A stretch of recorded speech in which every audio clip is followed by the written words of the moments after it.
आपके सामने हिंदी साहित्य का इतिहास खुला है। इससे पहले हमने आपको वीडियो बनाई पंडित बद्रीनाथ भट्ट और चौथे नंबर पर श्री पद्मलाल मुन्नालाल बख्शी दे रहा दीपक, ये पंडित बद्रीनाथ भट्ट का है।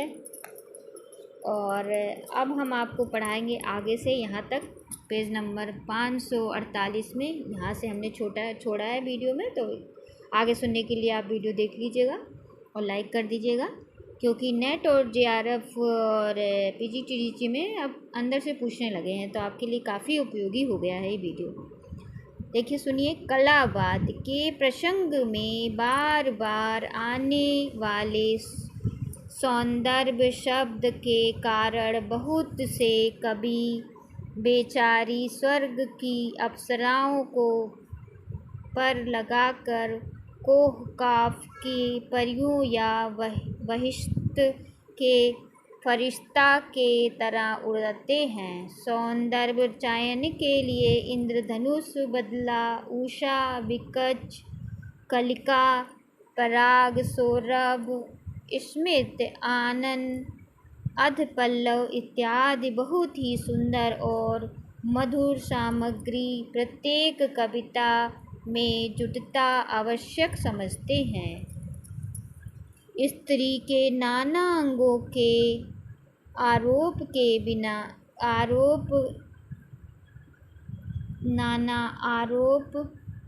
के बिना वे प्रकृति के किसी दृश्य के सौंदर्य की भावना ही नहीं कर सकते।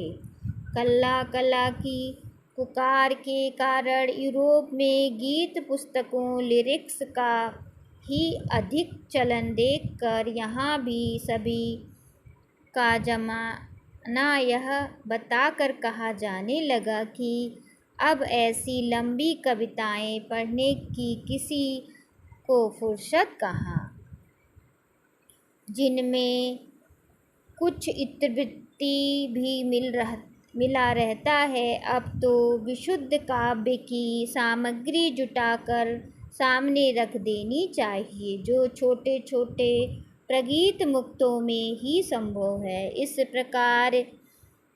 इस प्रकार काव्य में जीवन को अनेक परिस्थितियों को ले जाने वाले प्रसंगों, आख्यानों की उद्भावना बंद सी हो गई है। खैरियत यह हुई कि कलावाद की उस रसवंजनी सीमा तक लोग नहीं बढ़े, जहाँ यहाँ कहा जाता है कि रसानुभूति के रूप में किसी प्रकार का भाव जगाना तो वक्ताओं का काम है।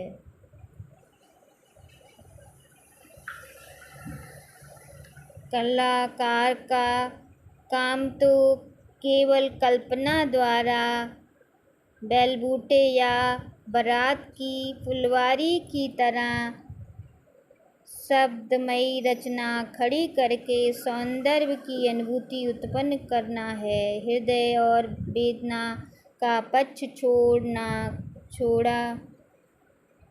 छोड़ा नहीं गया है। इसके काव्य में प्राकृत स्वरूप की तिरोभाव की आशंका नहीं है, पर छायावाद और कलावाद के सहसा आधमकने से वर्तमान काव्य का बहुत सा अंश एक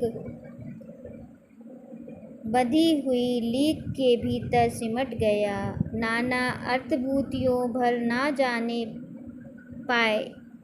पाया। यह अब अवश्य कहा जाएगा।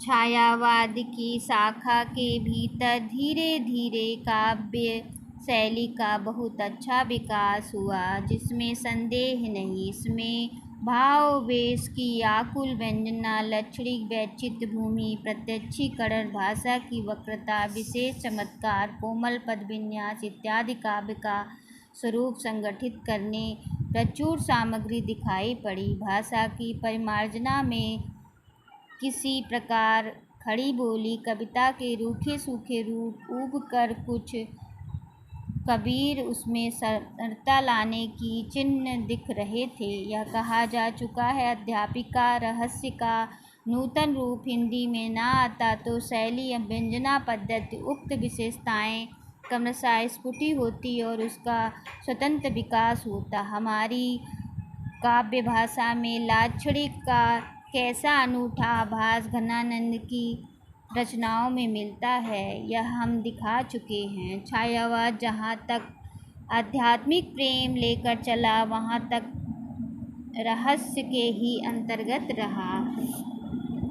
इसके आगे प्रतीकवाद या चित्र भाषा सिंबलिज्म नाम ही काव्य शैली के रूप में गृहीत होकर भी वह अधिकतर प्रेम गान ही करता रहा। हर्ष की बात यह है कि अब कई कवि उस संकीर्ण क्षेत्र से बाहर निकलकर जगत और जीवन और मार्मिक पक्षों की ओर भी बढ़ते दिखाई दे रहे हैं। साथ काव्य शैली में प्रतिक्रिया के प्रदर्शन व नएपन के नुमाइश का शौक भी घट रहा है। अब अपनी शाखा में विशिष्टता की भिन्नता की हद पर ले जाने दिखाने की प्रकृति का वेग क्रमशः कम तथा रचनाओं के सुव्यवस्थित और अर्थगर्भित रूप देने की रुचि क्रमशः अधिक होती दिखाई पड़ती है। स्वर्गीय जयशंकर प्रसाद अधिकतर तो विरह वेदना के नाम सजीले सब पक्ष निकालने तथा लौकिक और अलौकिक प्रणय मधुगान ही करते रहे, पर इधर लहर में कुछ ऐतिहासिक वृत्त लेकर छायावाद की चित्रमयी शैली की विस्तृत अर्थभूमि पर ले जाने का प्रयास भी उन्होंने किया और जगत के वर्तमान दुख देशपूर्ण मानव जीवन का अनुभव करके इस जले जगत के वृंदावन बन जाने की आशा भी प्रकृति की तथा जीवन की प्रभात की को जगाया। इसी प्रकार श्री सुमित्रानंदन पंत ने गुंजन में सौंदर्य चयन से आगे बढ़ जीवन के लिए नित्य स्वरूप पर भी दृष्टि डाली। सुख दुख दोनों के साथ अपने हृदय का सामंजस्य किया और जीवन की गति में ही लय का अनुभव किया। बहुत अच्छा होता यदि पंत जी उसी प्रकार जीवन की अनेक परिस्थितियों को नित्य रूप से लेकर अपनी सुंदर चित्रमयी प्रतिभा को अक्षर करते। यहाँ पंत जी के लिए कहा कि इन्होंने भी ऐसा कार्य किया होता जयशंकर प्रसाद और सुमित्रानंद पंत अग्रसर करते जिस प्रकार उन्होंने गुंजन और युगांत में किया है। तो गुंजन युगांत किसका? सुमित्रानंद पंत का। युगबाड़ी में उनकी बाड़ी बहुत कुछ वर्तमान आंदोलन के प्रतिध्वनि के रूप में पड़े होती दिखाई देती है। निराला की रचना का क्षेत्र तो पहले से ही कुछ विस्तृत रहा। उन्होंने जिस प्रकार तुम और मैं में उस नाद बेग आकार सार का गान किया है, जूही की कली और शेफालिक में उन्माद प्रणय चेष्टाओं के पुष्पचित्र खड़े किए, उसी प्रकार जागरण तो तुम मैं इसने निराला जी ने नदी जूही की कली और शेफाली में वर्णन किया है। तुम और मैं बीड़ा बजाई इस जगत के बीच विधवा की बुदुर और करुणा मूर्ति खड़ी की और इधर आकर इलाहाबाद के पथ पर एक पत्थर तोड़ती दीन स्त्री के माथे पर के समशिखर दिखाए। इलाहाबाद में एक पत्थर तोड़ रही थी महिला, उसके बारे में उन्होंने कविता लिखी, नाम लिखा इलाहाबाद के पथ पर। सारांश यह है कि अब शैली के बेछड़ा द्वारा प्रतिक्रिया प्रदर्शन का वेग कम ही जाने से अर्थभूमि के रमणीय प्रसार के चिन्ह छायावाद कहे जाने वाले कवियों की रचनाओं में दिखाई पड़ते रहे।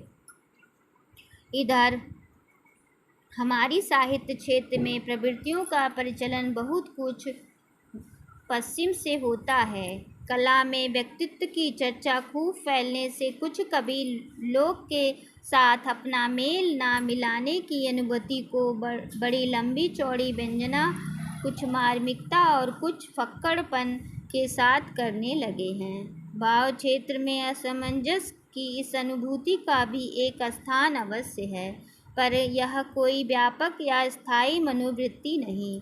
हमारा भारतीय काव्य उस भूमि की ओर प्रवृत्त रहा जहाँ जाकर प्रायः सब हृदय का मेल हो जाता है। वह समंजस को लेकर अनेकता में एकता को लेकर चलता रहा, असमंजस को लेकर नहीं। उपयुक्त परिवर्तन और छायावाद को लेकर चलने वाले कविताओं के साथ साथ दूसरी धाराओं की कविताएं भी विकसित होती हुई चल रही थी। द्विकाल में परिवर्तित विविधावस्थ भूमियों पर प्रत्न प्रभाव के साथ चलने वाली काव्य धारा स्वरश्री, मैथिली शरण गुप्त, ठाकुर तो कौन कौन है नाम देखिए द्विवेदी का, ठाकुर गोपाल शरण सिंह, अनूप शर्मा, श्याम नारायण पांडे, पुरोहित प्रताप नारायण, तुलसीराम शर्मा, दिनेश इत्यादि अनेक कवियों की बाणी के प्रसार से विविध प्रसंग, आख्यान और विषय लेकर निरति तथा पौढ़ और प्रगल्भ होती चली आ रही है। उसकी अव्यंजना प्रणाली में अब अच्छी सरसता और सजीवता तथा अपेक्षित वक्रता का भी विकास होता चला रहा है।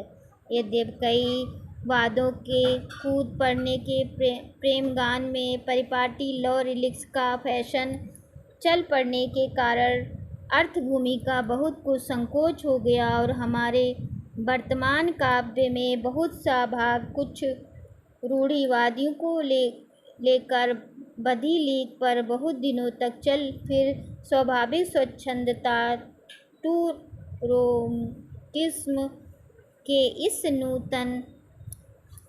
नूतन पथ की ग्रहण करके कई कवि चले, जिसका उल्लेख पहले हो चुका है। ध्यान दीजिए, बहुत छोटे छोटे अक्षरों में है।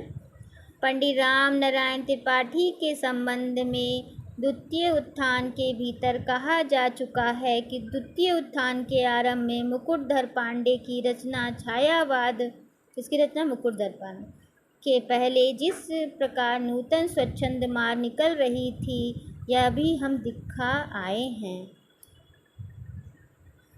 मुकुटधर जी की रचनाएं नरेतर प्राणियों की गतिविधियों का भी रहस्यपूर्ण परिचय देती हुई स्वाभाविक स्वच्छंदता की ओर झुकती मिलेगी। प्राकृतिक प्रांगण में चर अचर प्राणियों या रागपूर्ण परिचय, उनकी गतिविधि का आत्मीयता, जंक दृष्टिपात, सुख या दुख, उनके सहचर की भावना, ये सब बातें स्वाभाविक स्वच्छंद के पथ चिन्ह स्वर्गश्री सियाराम शरण गुप्त, सुभद्रा कुमारी चौहान, ठाकुर गुरु सिंह, उदय शंकर भट्ट इत्यादि कई कवि विस्तृत अर्थभूमि पर स्वाभाविक स्वच्छंद मर्म पथ ग्रहण करके चल रहे हैं। तो नमस्कार, आगे कल वीडियो लोड कर देंगे हम, आप YouTube पर सुन लीजिएगा और लाभ उठाइए किताब का। देखिए आचार्य रामचंद्र शुक्ल। तो आशा करती हूँ आप इसे सुनेंगे और लाइक भी करेंगे।